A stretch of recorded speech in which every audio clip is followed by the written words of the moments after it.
Jeppe og Nick er bedste venner, og de næste, der skal på scenen.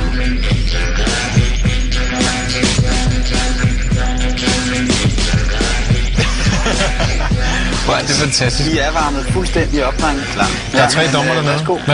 Så skal I helst.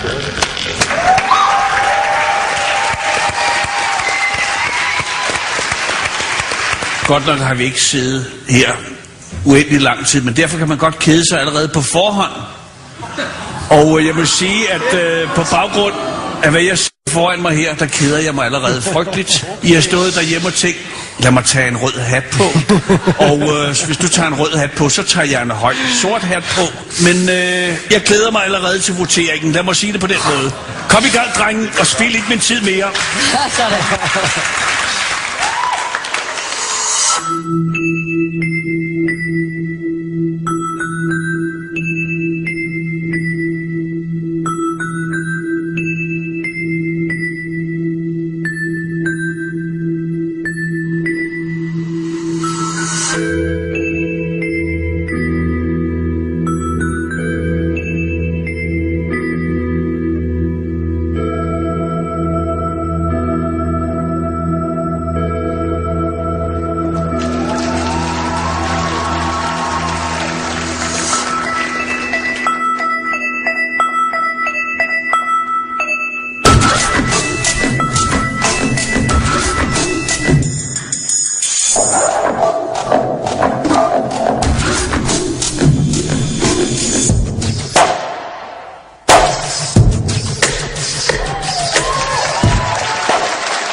Goddag, gåsehud. Er du sindssyg, hvor var det fedt.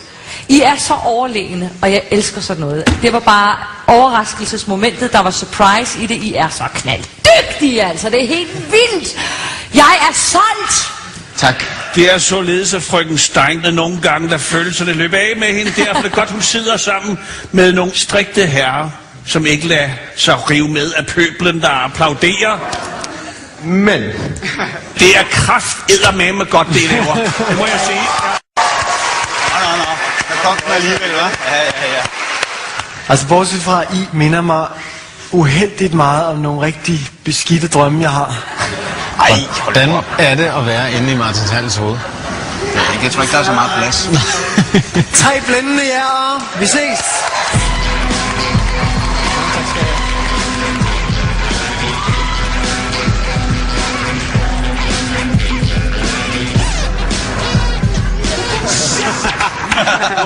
Super fedt.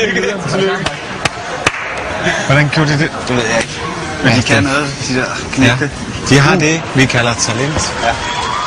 Især Julie Steinke var vild med robotdrengene. Lad os kigge lidt nærmere på den anden dommer i panelet.